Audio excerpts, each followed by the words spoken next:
Hi hello friends welcome to our channel PR jobs info. Friends, మన ఛానల్లో ప్రతిరోజు updated notifications యొక్క complete information అయితే చెప్పడం జరుగుతుంది ఫ్రెండ్స్. కాబట్టి డైలీ మన ఛానల్ని ఫాలో అవ్వండి అండ్ అలాగే మీ ఫ్రెండ్స్ అండ్ రిలేటివ్స్కి షేర్ చేయండి. అలాగే ఆర్ఆర్బి గ్రూప్ డి కోసం ప్రతి ఒక్క ఇన్ఫర్మేటివ్ వీడియో మన ఛానల్లో అప్లోడ్ చేయడం జరిగింది. Please watch it also.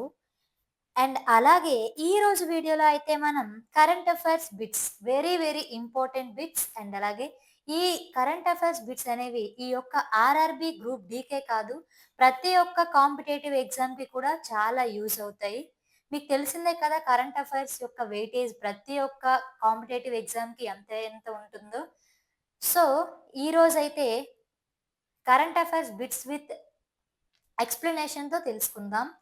అయితే ఈరోజు వీడియో ఎక్కడా స్కిప్ చేయకుండా ఎండ్ వరకు చూడండి గైస్. ఇవి మీకు చాలా యూస్ఫుల్ అవుతాయి, ఎక్కడా స్కిప్ చేయకండి, ఓకేనా? సో వీడియోలోకి వెళ్ళిపోదాం. First question: which country వోన్ the third సభా ఉమెన్స్ బాస్కెట్బాల్ ఛాంపియన్షిప్ టైటిల్ 2025? మూడవ ఎస్ఏబిఏ మహిళల బాస్కెట్బాల్ ఛాంపియన్షిప్ టైటిల్ 2025న ఏ దేశం గెలుచుకుంది? ఇక్కడ చూడండి, క్వశ్చన్ ఏమడుగుతున్నారంటే సభ మహిళల బాస్కెట్బాల్ ఛాంపియన్షిప్ ఇది మూడవది. అయితే ఈ ఛాంపియన్షిప్ టైటిల్ ని 2025న ఏ దేశం గెలుచుకుంది అని అడుగుతున్నారు. సో ఇక్కడ ఆప్షన్స్ చూసుకున్నట్లయితే option A Sri Lanka, option B Maldives, and అలాగే ఆప్షన్ సి ఇండియా, అండ్ అలాగే ఆప్షన్ డి నేపాల్. సో మీ ఆన్సర్ చెప్పండి గాయ్స్. శ్రీలంకనా, లేదంటే మాల్దీవ్సా, ఇండియానా, నేపాల్నా? 2025లో థర్డ్ సభా మహిళల బాస్కెట్బాల్ ఛాంపియన్షిప్ ఎవరు విన్ అయ్యారు? Yes, the answer is option C India. భారతదేశం మూడవ సభా మహిళల బాస్కెట్బాల్ ఛాంపియన్షిప్ టైటిల్ నైతే 2025 సంవత్సరంలో గెలుచుకుంది. అయితే ఫైనల్లో మాల్దీవులను, సో ఫైనల్ ఎవరెవరికి అయ్యిందమ్మా? ఇండియాకి అండ్ మాల్దీవ్స్ కి అయ్యింది. ఎన్ని మార్కులు జరిగిందంటే మన ఇండియా 107-32 పాయింట్స్ తో అయితే ఓడించింది. సభ మహిళల ఛాంపియన్షిప్ లో భారతదేశం పాల్గొనడం ఇదే తొలిసారి. సో మనం ఫస్ట్ అటెంప్ట్ చేసామండి, ఫస్ట్ టైం ఈ ఛాంపియన్షిప్ లో మనం పాల్గొనడం జరిగింది. అయితే ఈ టోర్నమెంట్ ను సౌత్ ఏషియన్ బాస్కెట్బాల్ అసోసియేషన్ నిర్వహించింది. ఏదండి ఈ టోర్నమెంట్ నిర్వహించింది? ఏంటి? సౌత్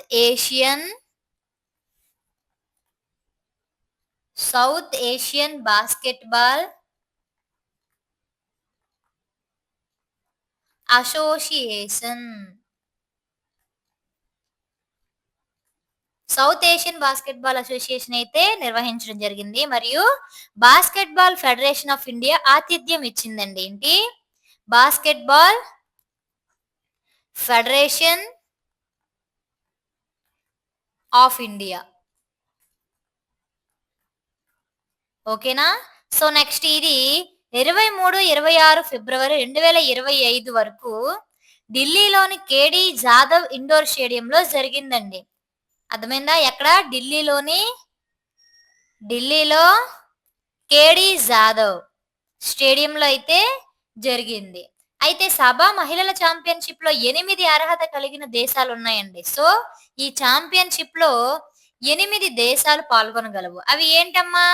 భారతదేశం, అండ్ అలాగే శ్రీలంక, అండ్ అలాగే మాల్దీవులు,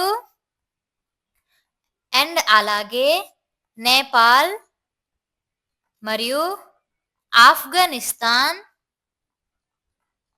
అలాగే పాకిస్తాన్, అలాగే బంగ్లాదేశ్,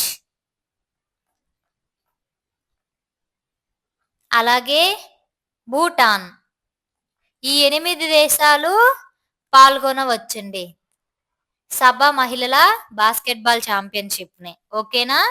సో నెక్స్ట్ క్వశ్చన్ కి వెళ్ళిపోదాం.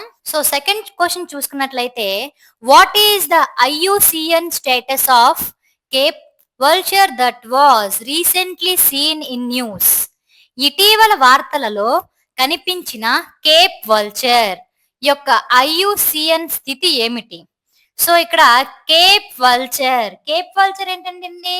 రాబందు. కేప్ రాబందు యొక్క ఐయుసిఎన్ స్థితి ఏమిటి అని క్వెషన్ అడగడం జరిగింది. సో, ఇక్కడ ఆప్షన్స్ చూసుకున్నట్లయితే ఎండేంజర్డ్ ప్రమాదంలో ఉంది. ఆప్షన్ బి క్రిటికల్లీ ఎండేంజర్డ్ తీవ్రంగా ప్రమాదంలో ఉంది. ఆప్షన్ సి వల్నరబుల్ దుర్బలమైనది. ఆప్షన్ డి లీస్ట్ కాన్సర్న్ తక్కువ ఆందోళన. సో, చెప్పండి గాయ్స్, మీకు ఎవరికైనా ఆన్సర్ తెలుసా? ఇటీవల వార్తల్లో కనిపించిన కేప్ ప్రాబంధ్ యొక్క ఐయుసిఎన్ స్థితి ఏంటనేది? So, the answer is option C దుర్బలమైనది, వల్నరబుల్. సో, కేప్ రాబంద్ 3 దశాబ్దాల తర్వాత దక్షిణాఫ్రికా తూర్పు కేపుకు తిరిగి వచ్చింది. సో, ఇది అసిపిట్రేడే కుటుంబానికి చెందిన ఓల్డ్ వరల్డ్ రాబందు జాతి. మరియు అది దక్షిణాఫ్రికాకు చెందింది. దేనికి చెందిందమ్మా? దక్షిణాఫ్రికాకి చెందినది ఇది. ఓకేనా? అండ్ అలాగే ఇది ప్రధానంగా దక్షిణాఫ్రికా, లెసోతో, బొట్సానా మరియు ఉత్తర నమీబియాలోని కొన్ని ప్రాంతాల్లో కనిపిస్తుంది. ఎక్కడెక్కడ కనిపిస్తుందమ్మా? దక్షిణాఫ్రికాలో అండ్ అలాగే లెసోతో అండ్ అలాగే బోట్స్వానా అండ్ అలాగే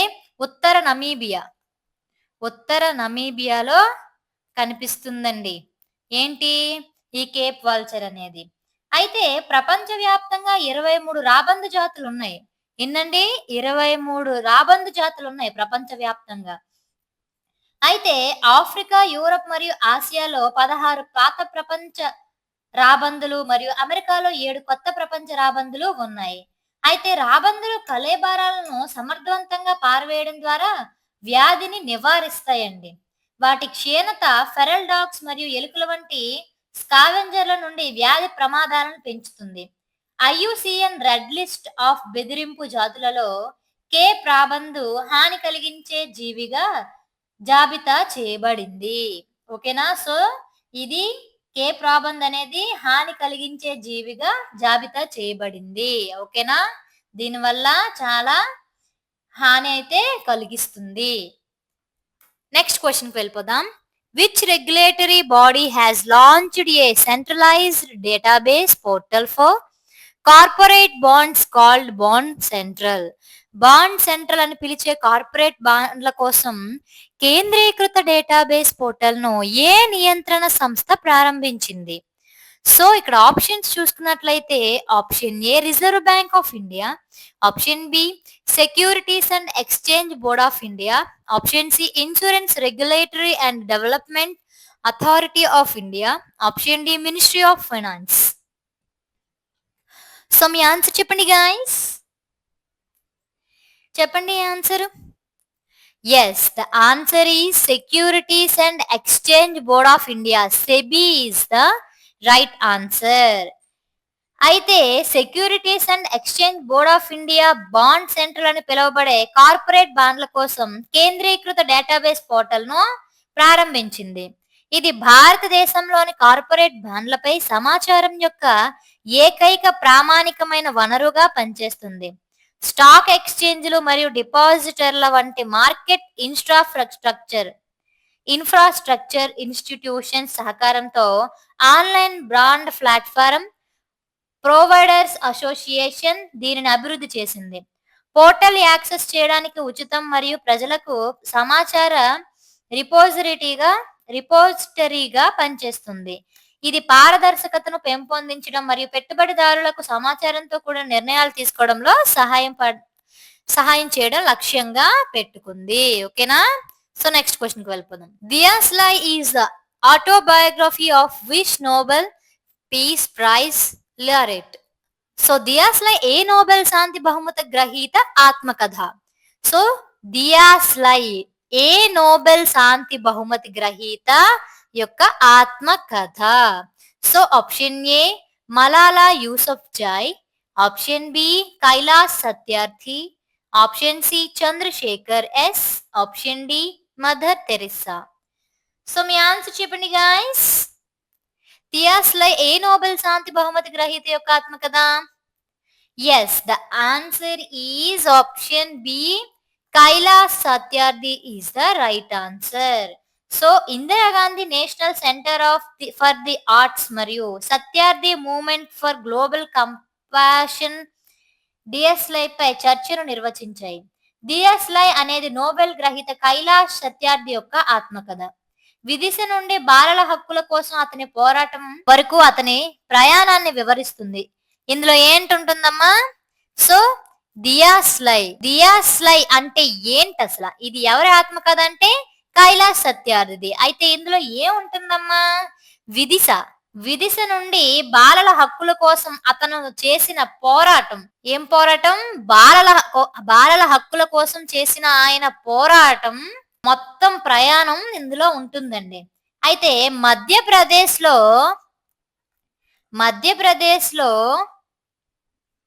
1954లో జన్మించిన కైలాష్ సత్యార్థి 140 దేశాల్లో పిల్లల బానిసత్వం మరియు దోపిడీకి వ్యతిరేకంగా ప్రపంచ ప్రయత్నాలకు నాయకత్వం వహించారు. సో కైలాష్ సత్యార్థి ఏ సంవత్సరంలో జన్మించారండి? 1954. అండ్ ఈయన మధ్యప్రదేశ్లో జన్మించడం జరిగింది.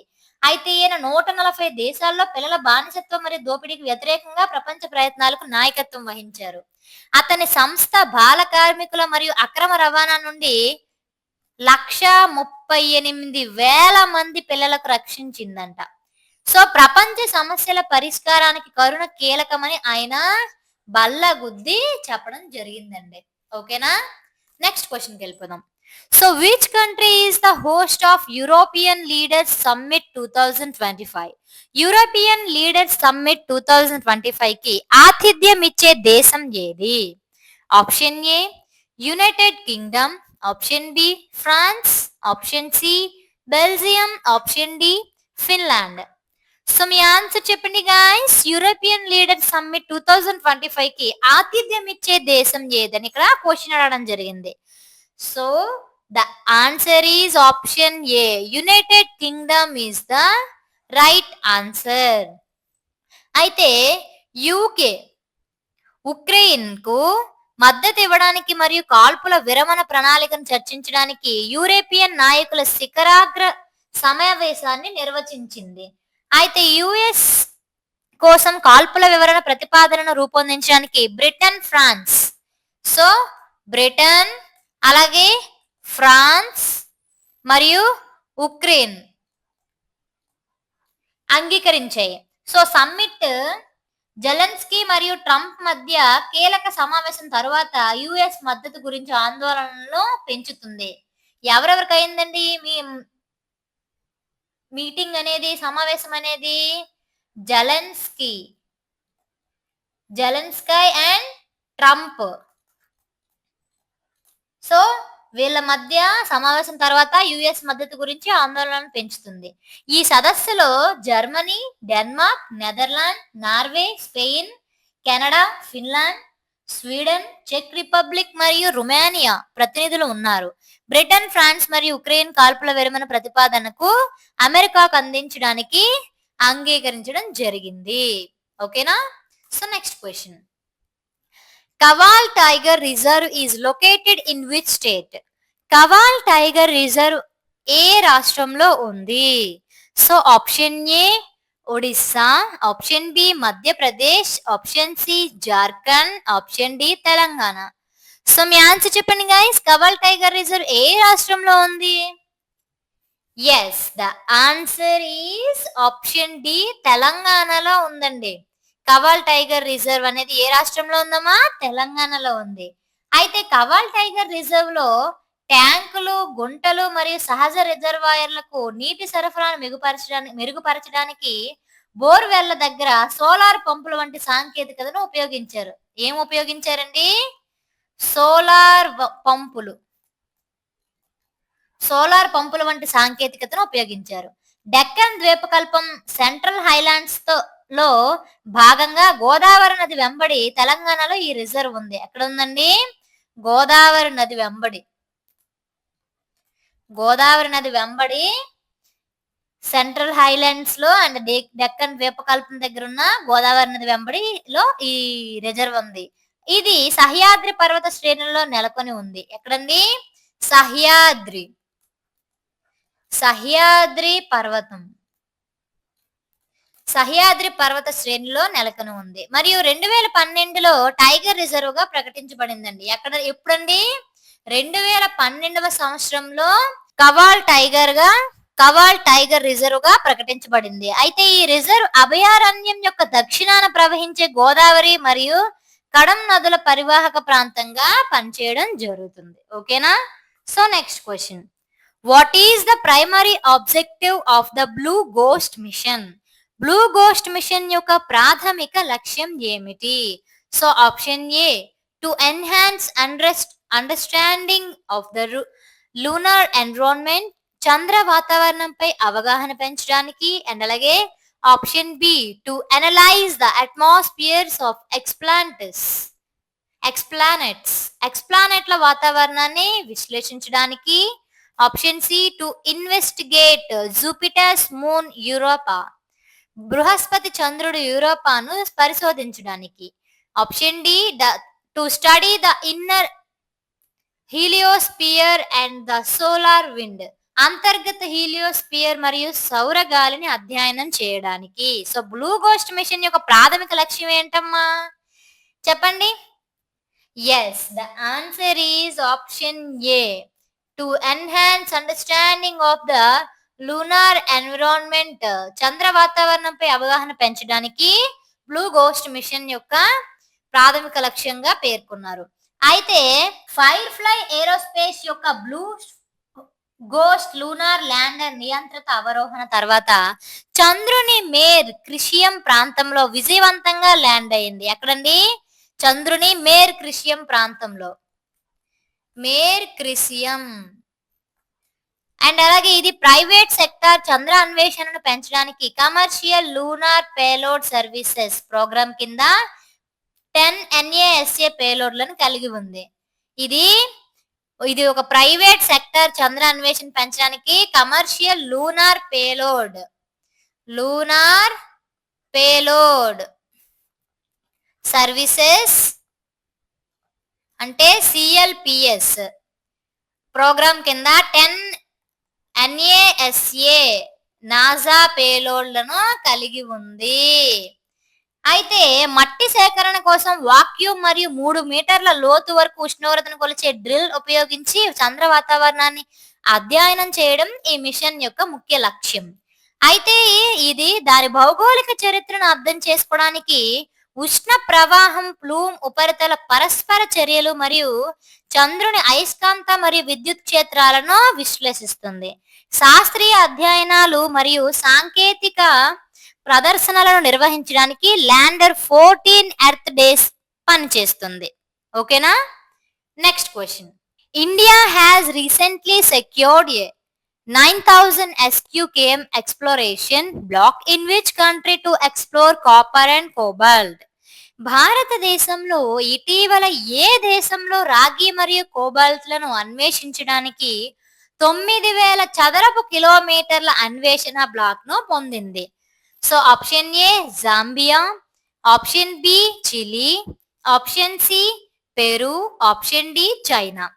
సో మీ ఆన్సర్ చెప్పండి. భారతదేశం ఇటీవల ఏ దేశంలో రాగి మరియు కోబాల్ట్లను అన్వేషించడానికి 9,000 చదరపు కిలోమీటర్ల అన్వేషణ బ్లాక్ ని పొందింది?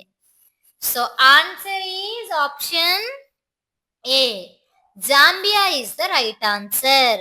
అయితే రాగి మరియు కోబాల్ట్లను అన్వేషించడానికి భారతదేశంలో జాంబియాలో 9,000 చదరపు కిలోమీటర్ల ఎక్స్ప్లోరేషన్ బ్లాక్ ను పొందింది. జాంబియా ప్రపంచంలో 7వ అతిపెద్ద రాగి ఉత్పత్తిదారు. రాగి ఉత్పత్తిదారు. గ్లోబల్ రాగి ధాతు సరఫరా తగ్గిపోతుంది, పోటీని తీవ్రతరం చేస్తుంది. ప్రపంచ రాగి కరిగించడం మరియు శుద్ధి చేసే సామర్థ్యంలో చైనా 50% నియంత్రిస్తుంది.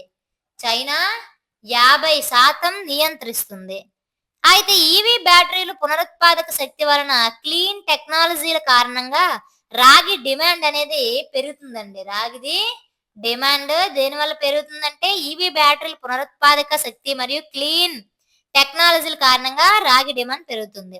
చిలీ, పెరు, చైనా, కాంగో మరియు యుఎస్ అగ్రరాగి ఉత్పత్తిదారులు.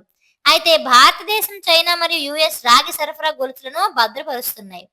రాబోయే దశాబ్దంలో భౌగోళిక రాజకీయ పోటీని ఇవన్నీ దేశాలు పెంచుతున్నాయి. సో నెక్స్ట్ క్వశ్చన్కి వెళ్ళిపోదాం. So who has become the first Indian women to cross 16 metre in indoor shot put? So indoor shot put లో 16 మీటర్లు దాటిన తొలి భారతీయ మహిళ ఎవరు? సో ఇక్కడ ఇండోర్ లో జరిగిన షార్ట్ పుట్ లో 16 మీటర్లు అంటండి. 16 మీటర్లు దాటిన తొలి భారతీయ మహిళ ఎవరని అడుగుతున్నారు. సో ఇక్కడ option A Priyanka Goswami, option B Krishna Jayashankar, option C Manpreet Kaur, option D Pooja Singh. So మీ ఆన్సర్ చెప్పండి గాయస్. మీకు తెలుసా ఆన్సర్ చెప్పండి. Yes, the answer is Krishna Jayashankar is the right answer. అయితే టెక్సాస్ లో చదువుతున్న 22 ఏళ్ల భారత అథ్లెట్ కృష్ణ జయశంకర్ కొత్త భారత ఇండోర్ షాట్ పుట్ లో రికార్డు సృష్టించాడు. అయితే అల్బుకెర్కీలో జరిగిన mountain west indoor track and field championship లో ఈమె 16.03 మీటర్లతో సాధించింది. ఇది గతంలో పూర్ణారావు రాణే నెలకొల్పిన 15.54 మీటర్ల భారత ఇండోర్ రికార్డును బద్దలు కొట్టింది. కృష్ణ కాంస్య పథకాన్ని గెలుచుకుంది. కాంస్య పథకం గెలచడం జరిగిందండి. చివరి రౌండ్ లో తన స్థానాన్ని ఖాయం చేసుకుంది. ఆమె 15.98 మీటర్ల త్రోతో కొలరాడో స్టేట్ కి చెందిన మకైలా లాంగ్ ను అధిగమించి ఆమెను 4వ స్థానానికి నెట్టివేయడం జరిగింది. ఓకేనా? So last question. Narwhal whale that was recently seen in news is native to which region? So ఇటీవల వార్తల్లో కనిపించిన నార్వాల్ తిమింగలం ఏ ప్రాంతానికి చెందినది? సో ఆప్షన్ ఏ ఆర్కిటిక్ మహాసముద్రం, Arctic ocean, option B Indian ocean, హిందూ మహాసముద్రం, option C bay of Bengal, బంగాళాఖాతం, option D Arabian sea, Arabia మహాసముద్రం. సో మీ ఆన్సర్ చెప్పండి గాయస్. నార్వాల్ తిమింగలం ఏ ప్రాంతానికి చెందింది? Yes, the answer is option A Arctic ocean. Arctic మహాసముద్రానికి నార్వాల్ తిమింగలం సంబంధించిందండి. అయితే శాస్త్రవేత్తలు మొదటిసారిగా వేటాడేందుకు తమ దంతాలను ఉపయోగించి నార్వాల్ల ఫుటేజీని బంధించారు. సో నార్వాళ్ళు మోనోడాన్ మోనోసెరస్ మధ్య తరహా దంతాల తిమింగలాలు వాటి విలక్షణమైన కొమ్ము లాంటి దంతాలకు ప్రసిద్ధి. వారి దంతాలు వాస్తవానికి ఇంద్రియ సామర్థ్యం మరియు 10 మిలియన్ల వరకు నరాల ముగింపులు కలిగిన దంతాలు. వారు ఆర్కిటిక్ చార్ వంటి చేపలను ఆశ్చర్యపరచడానికి మరియు చంపడానికి దంతాలను ఉపయోగిస్తారు. కెనడా, గ్రీన్లాండ్, నార్వే మరియు రష్యాలో ఆర్కిటిక్ జిల్లాల్లో నార్వాళ్ళు కనిపిస్తాయి. ఎక్కడ కనిపిస్తాయండి? కెనడా, గ్రీన్లాండ్ అండ్ అలాగే నార్వే మరియు రష్యాలో ఉన్న ఆర్కిటిక్ ఓషియన్ లో అయితే ఇవి కనిపిస్తాయండి, ఆర్కిటిక్ జలాల్లోనే. ఓకేనా? Thank you guys. ఈ వీడియో కనుక మీకు నచ్చినట్లయితే please like and share. And అలాగే ఇలాంటి వీడియోలు ఇంకా కావాలనుకుంటే వెంటనే పిఆర్ జాబ్స్ ఇన్ఫో ఛానల్ ని సబ్స్క్రైబ్ చేసుకోండి. అండ్ అలాగే గాయ్స్ మన ఛానల్లో మన యాప్ కూడా ఉందండి, పిఆర్ జాబ్స్ ఇన్ఫో యాప్. ఈ యాప్ లో ఆర్ఆర్బి గ్రూప్ డి అండ్ అలాగే ఆర్ఆర్బి ఎన్టీపీసీ అండ్ అలాగే ఆర్ఆర్బి జనరల్ సైన్స్ అండ్ అలాగే తెలంగాణ విఆర్ఓ కోర్సులను పొందుపరచడం జరిగింది. ఇవి చాలా బెస్ట్ కోర్సెస్ అండి. ఇవి స్టేట్ బెస్ట్ ఫ్యాకల్టీతో అయితే చెప్పించడం జరిగింది. అండ్ అలాగే డిజిటల్ వీడియో క్లాసెస్ అండ్ అలాగే పూర్తి కంటెంట్ వచ్చేసి ఎన్సీఈఆర్టీ బేస్డ్ అండి. ఎన్సీఈఆర్టీ బుక్స్ నుంచి తీసుకున్న కంటెంట్ అండ్ బుక్ లో ప్రతి ఒక్క లైన్ టు లైన్ కంటెంట్ ఇందులో పొందుపరచడం జరిగింది. అండ్ అలాగే ఇందులో చాప్టర్ వైజ్ బిట్స్ అండ్ అలాగే చాప్టర్ వైజ్ పీవైక్యూ అండ్ అలాగే ప్రాక్టీస్ బిట్స్ అండ్ అలాగే టెస్ట్ సిరీస్ అండ్ అలాగే 1,00,000 బిట్స్ మీకు ఫ్రీగా ఇస్తున్నామండి. అండ్ అలాగే ఫిజిక్స్ ప్రాబ్లమ్స్ ఎక్స్ప్లెనేషన్స్ అండ్ అలాగే చాప్టర్ వైజ్ బిట్స్ యొక్క సొల్యూషన్స్ ఎక్స్ప్లెనేషన్స్ కూడా చెప్పడం జరుగుతుంది. ప్లీజ్ ఒకసారి పిఆర్ జాబ్స్ ఇన్ఫో యాప్ అయితే డౌన్లోడ్ చేసుకొని ఒకసారి కోర్స్ చూడండి. ఫ్రీ డెమో క్లాసులు కూడా ఉన్నాయి, నచ్చితేనే తీసుకోండి. Okay guys. సో కొత్తగా ఈ వీడియో చూసిన వాళ్ళైతే వీడియోని లైక్ చేయండి, షేర్ చేయండి, కామెంట్ చేయండి. ముఖ్యంగా సబ్స్క్రైబ్ చేసుకోండి. Thank you guys.